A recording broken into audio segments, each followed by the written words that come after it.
నమస్కారం friends, welcome to మంచి మార్గం ఛానల్. అసలు కాంగ్రెస్ గవర్నమెంట్ అంటేనే కరప్షన్కి మారు పేరు.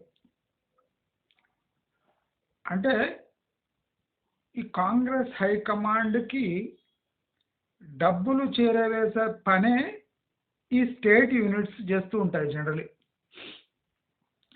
కానీ మనం ఇటీవల కాలంలో అంటే మోదీ మార్క్ ఎఫెక్ట్ మనము ఈ కాంగ్రెస్ పార్టీపై కూడా స్పష్టంగా చూస్తున్నాం.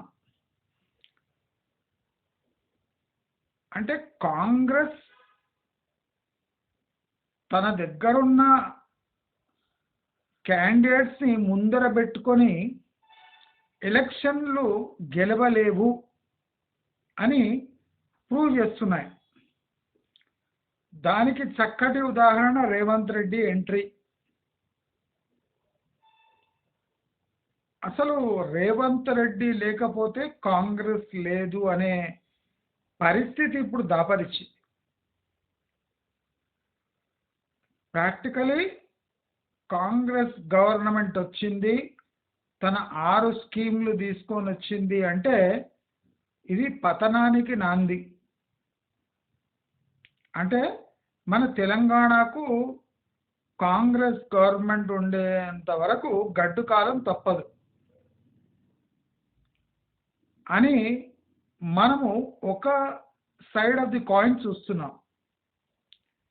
కానీ మనము ఒక విషయం అప్రిషియేట్ చేసుకోవాలి. Leadership ability of Revanth Reddy is better than KTR's leadership or even any top leader that have ruled this state. అంటే రాజశేఖర్ రెడ్డి, చంద్రబాబు హయాము వేరే. అక్కడ గొర్రెలు ఎక్కువ. ఇప్పటి రాజకీయాల్లో ధన ప్రవాహం ఎక్కువ, ధనబలం ఎక్కువ. తన ఎబిలిటీతో కాంగ్రెస్ పార్టీలో చేరి కాంగ్రెస్ పార్టీనే తన గ్రిప్పులో పెట్టుకునే సామర్థ్యము at that age is a great thing. అయితే మనము ఇప్పుడు తెలంగాణకు ఈ కాంగ్రెస్ వల్ల నష్టమా లాభమా అని చూస్తే నష్టాలు ఎక్కువ. ఎందుకంటే ఈ కాంగ్రెస్ గవర్నమెంట్కి బీజేపీ గవర్నమెంట్కి అంటే పచ్చగడ్డేస్తే భగ్గుమనే సిచ్యువేషన్. సో మనము రేవంత్ రెడ్డి పోయి ప్రైమ్ మినిస్టర్ని కలవడము, ప్రైమ్ మినిస్టర్ మీకు నేను హెల్ప్ చేస్తా అని ట్వీట్ చేయడము పచ్చి అబద్ధాలు అవి. ఎందుకంటే నరేంద్ర మోదీకి సౌత్ ఇండియా అంటేనే పడి కావాలి. సో కాంగ్రెస్ క్యాండిడేట్ అయిన రేవంత్ రెడ్డిని సపోర్ట్ చేస్తాడనడం మూర్ఖత్వం. అయితే ఈ గొడవ మధ్యలో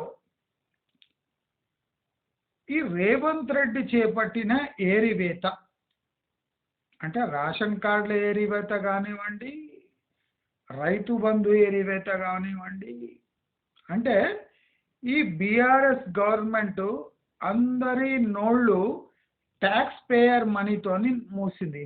ఇన్నేళ్ళు 9 ఏళ్ళు. అసలు అసెంబ్లీలో కాంగ్రెస్ ఎమ్మెల్యేలకు అటాక్ చేయడం రావట్లేదు. అసలు కేటీఆర్ని గ్రీన్ టాయిలెట్స్లో కుంభకోణం జరిగినందుకే లోపలేయచ్చు, అంత ఈజీ టార్గెట్.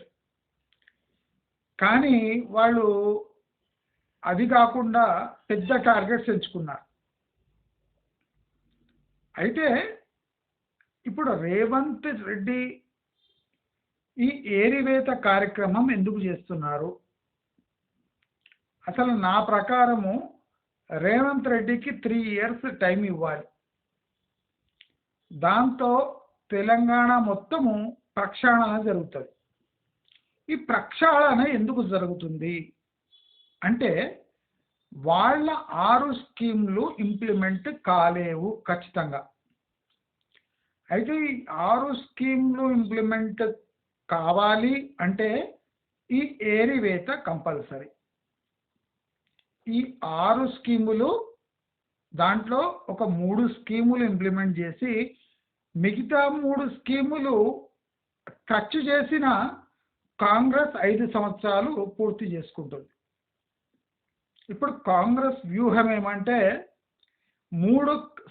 మూడు స్కీమ్స్ పక్కాగా ఇంప్లిమెంట్ చేసి మిగతా 3 స్కీములు జస్ట్ టచ్ చేసి విడిచిన ప్రజలు ఆమోదం తెలిపి బీఆర్ఎస్ యొక్క నీచమైన పాలన నుంచి తెలంగాణను రక్షించారని కాంగ్రెస్ని 5 ఏళ్ళు కుర్చీలో కూర్చోబెడతారు. బీఆర్ఎస్ చేసిన పెద్ద తప్పేమంటే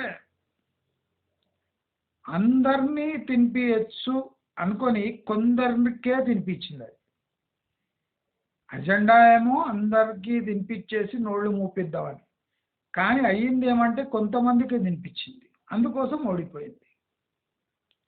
ఇప్పుడు బీఆర్ఎస్ పై ఉన్న కసితోని కాంగ్రెస్ని అట్లీస్ట్ 3 ఇయర్స్ వరకు సస్టైన్ చేసే సత్తా తెలంగాణ సొసైటీకి ఉంది.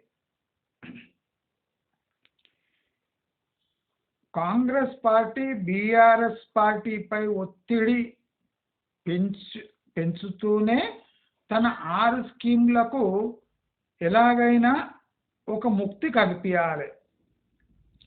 అయితే ప్రాబ్లం కాంగ్రెస్ పార్టీకి ఏమంటే ఇక్కడే రేషన్ కార్డులు కానీ రైతు బంధు కానీ ఏరివేస్తూ కర్ణాటకని పోషించాలి. అంటే కర్ణాటకలో ఫ్రీ రేషన్ ప్లస్ ఇతర స్కీములకు డబ్బులు తెలంగాణ ప్రభుత్వమే భరించాలి. అంటే ఏదో విధంగా వాళ్ళకు ఇండైరెక్ట్ హెల్ప్ తెలంగాణ నుంచి లభించాలి. అయితే మ్యూచువల్ కోఆపరేషన్తో కర్ణాటక తెలంగాణ ఎంతో అభివృద్ధి సాధించవచ్చు, మోదీకి చెక్ పెట్టవచ్చు. అయితే ఇక్కడ రేషన్ కార్డుల ఏరివేత 100% కరెక్ట్ మూవ్. రైతు బంధు యొక్క ఏరివేత 100% కరెక్ట్ మూవ్. ఎందుకంటే బీఆర్ఎస్ చేసిన పెద్ద బ్లండర్స్ ఇవి. అంటే తెలిసి కూడా తప్పులు చేసింది బీఆర్ఎస్. ఒకటే ఏమంటే అందరికీ అన్ని స్కీములు అందితే వాళ్ళు ఎంత దండుకోవాలో అంత దండుకోవచ్చు. అయితే ఇప్పుడు రేవంత్ రెడ్డి ఎంత అరిచి గీ పెట్టినా అసెంబ్లీలో లాభం లేదు. లీగల్ యాక్షన్ ఇప్పటి వరకు బీఆర్ఎస్ పై ఉండదో అంతవరకు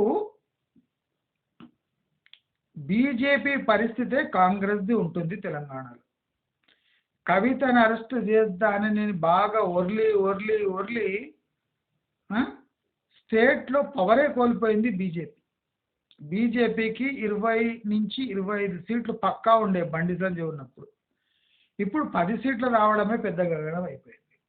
ఎందుకంటే ఒక మహిళను అరెస్ట్ చేయకుండా వాళ్ళ దగ్గర డబ్బులు వసూలు చేసి స్టేట్లోనే పవర్ కోల్పోయింది బీజేపీ. ఇప్పుడు భారీ ఎత్తున బీఆర్ఎస్ నుంచి బీజేపీకి ముడుపులు అందినాయి. అసలు ఈ వచ్చే ఎలక్షన్లో బీఆర్ఎస్ పెద్ద ఎత్తున బీజేపీకి నగదు సహాయం చేయబోతుంది. నేను ఇది 3-4 నెలల క్రితం నా వీడియోలో చెప్పాను. అసలు ఇప్పుడు చంద్రశేఖరరావు మెయిన్ ఎజెండా ఏమంటే పవర్లో ఉండడం కాదు, తాను సంపాదించిన డబ్బులతో తనను తాను రక్షించుకుంటూ బీజేపీని స్టేట్లో ఇంకో వేరే అదర్ స్టేట్స్లో కూడా రక్షించడం ఇప్పుడు బీఆర్ఎస్ నైతిక బాధ్యతగా మారింది అండ్ కంపల్షన్ కూడా మారింది. సో ఒక చోట బీజేపీ ఇరుకొర పెడుతుంటే ఇప్పుడు రేవంత్ రెడ్డి చేసే దాడి తెలంగాణ సమాజం మొత్తం చూస్తుంది. ఈ దాడిలో గిన రేవంత్ రెడ్డి తేడా చూపించాడు అంటే రేవంత్ రెడ్డికి బీజేపీ గతే పడుతుంది. ఆయన లీడర్షిప్ పోవడం కాదు, కానీ ఆయనతో పాటు కాంగ్రెస్ పతనమై ఇక మళ్ళీ పవర్లోకి రాలేదు. సో ఇప్పుడు ఇంపార్టెంట్ ఏమంటే రేవంత్ ఎంత విజృంభించి బీఆర్ఎస్ పై దాడి చేస్తాడు అని. ఇప్పుడు బీఆర్ఎస్ పార్టీకి అంటే తప్పించుకోవడానికి మిత్రుడు బీజేపీ మాత్రమే. వాళ్ళు ఇండియా కూటమిలో చేరితే ఫినిష్ అయిపోతారు. ఇండియా కూటమిలో ఎంత చేరడానికి ట్రై చేస్తారో అంత తొందర జైల్లో పోయే అవకాశాలు ఉన్నాయి. రేవంత్ రెడ్డి గవర్నమెంట్ ఎన్ని అరెస్టులు చేసినా లిక్కర్ స్కామ్లో బీజేపీ కవితను టచ్ చేయకుండా వదిలే ఆస్కారాలే ఎక్కువ ఉన్నాయి. దాంతోపాటు గంపగుత్తగా బీఆర్ఎస్ని అపహరణ చేసే ఛాన్సెస్ బీజేపీకే ఎక్కువ ఉన్నాయి. అంటే బీజేపీ గంపగుత్తగా బీఆర్ఎస్ ఎమ్మెల్యేలను తమ గూటిలో చేర్చుకొని కాంగ్రెస్ నుంచి మేము ప్రొటెక్షన్ ఇస్తామని వాళ్ళని బ్లాక్మెయిల్ చేసి మరి బీజేపీ అంటే గొడుగు కింద తెచ్చుకునే అవకాశాలు చాలా ఎక్కువ ఉన్నాయి. ఇప్పుడు రేవంత్ రెడ్డి అటాక్ కూడా బీజేపీ కామ్గా అబ్జర్వ్ చేస్తుంది. చూడండి, ఇప్పుడు అసెంబ్లీలో బీజేపీ 8 సభ్యులతో చచ్చి పడిపోయింది. బీజేపీ అసెంబ్లీలో టీఎస్ అసెంబ్లీలో చచ్చుబడ్డ పాము లాంటిది. కూరలు ఉన్నాయి, అన్నీ ఉన్నాయి, విషం ఉంది, కానీ లేచి కాటేసే ఓపిక లేదు, దమ్ము లేని పార్టీ బీజేపీ పార్టీ. దీనికి ఒక నీతి లేదు, నియమం. అంటే ఇప్పుడు కాంగ్రెస్ కన్నా దరిద్రంగా సౌత్ ఇండియాలో బీజేపీ తయారైంది. అంటే ఎవడన్నా నీచపు పనులు చేస్తే వాణి చెంతన చేరి వాణ్ణి బ్లాక్మెయిల్ చేసి పవర్లో ఉండి లేదా వాడి దగ్గర డబ్బులు వసూలు చేయడమే బీజేపీ పని. ఇప్పుడు కిషన్ రెడ్డి ఇక్కడ ఉండి మొన్నటి వరకు అదే పని చేస్తాడు, నెక్స్ట్ అదే పని చేస్తాడు కూడా. ఇప్పుడు ఓడిపోయిన బీఆర్ఎస్ వాళ్ళ దగ్గర ఉన్న ఆస్తులు మొత్తము బీజేపీ వాళ్ళ చేతికి చిక్కే అవకాశాలు ఉన్నాయి. రేవంత్ రెడ్డి ఎంత తరుముతుంటే వాళ్ళంతా బీజేపీ వైపు పోయే ఆస్కారాలు ఉన్నాయి. కానీ మనము లక్కీ, ఎందుకంటే రేవంత్ రెడ్డి అటువంటి లీడర్ కాంగ్రెస్ పార్టీని లీడ్ చేయడము తెలంగాణ అదృష్టం. ఇప్పుడు రేవంత్ రెడ్డి ఏ చర్యలు తీసుకున్నా ప్రజలు సమర్థిస్తారు. ఈ బీఆర్ఎస్ పంచుకొని తిందామనే ఫార్ములా నుంచి ఎవరికి పంచివ్వాలి అనే స్థాయికి రేవంత్ రెడ్డి గవర్నమెంట్, కాంగ్రెస్ గవర్నమెంట్ని తీసుకొస్తున్నారు. మనమందరము రేవంత్ రెడ్డికి పూర్తి సహకారం అందించాలి. ఇప్పుడు కర్మజాలి కాంగ్రెస్ గవర్నమెంట్ పడితే నెక్స్ట్ చీఫ్ మినిస్టర్ కేటీఆరే, అది ఖాయం. కేటీఆర్ కూడా అంటే స్ట్రెచ్చర్ మీదనే ఉంటాడు ఎప్పుడు, అంటే లేచి పరిపాలన చేయలేని పరిస్థితి. ఎందుకంటే బీజేపీ ఆయనను స్ట్రెచ్చర్ చీఫ్ మినిస్టర్గా పెట్టి కేసీఆర్ కాదు కేటీఆర్నే స్ట్రెచ్చర్ పై పెట్టే ఉంటారు. అంటే దెబ్బలు కొట్టి స్ట్రెచ్చర్ పై కాదు, అంటే ఏ దమ్ము లేని చీఫ్ మినిస్టర్గా కేటీఆర్ పాలన సాగించే అవకాశాలు ఉన్నాయి. కేటీఆర్ యొక్క సంపాదన, తన పొలిటికల్ పవర్ మొత్తము బీజేపీ చేతిలో ఉండే అవకాశాలు మెండుగా ఉన్నాయి. అందుకోసమే బీఆర్ఎస్ ఎమ్మెల్యేలు చాలా మంది బీజేపీ చేతికి చిక్కకుండా కాంగ్రెస్ గూటికి జంప్ కావడానికి రెడీగా ఉన్నారు. బీజేపీ ఫస్ట్ మూవ్ చేయంగానే చాలా మంది కాంగ్రెస్లో ఆటోమేటిక్గా అంటే కేటీఆర్ ప్రభావం నుంచి బయటపడడానికే ట్రై చేస్తున్నారు. అంటే మనం ఇప్పుడు రేవంత్ రెడ్డి ఎన్ని నెలలున్నా ఎన్ని ఏళ్ళున్నా ఆయన చేసే కార్యక్రమాలు ఇప్పుడు మనం యావత్ తెలంగాణకి ఫ్యూచర్ కోసము చాలా పనికొచ్చే అంటే సేవ్ చేసే కార్యక్రమాలు. దయచేసి రేవంత్ రెడ్డికి మనం అట్లీస్ట్ 3 years అవకాశం ఇద్దాం.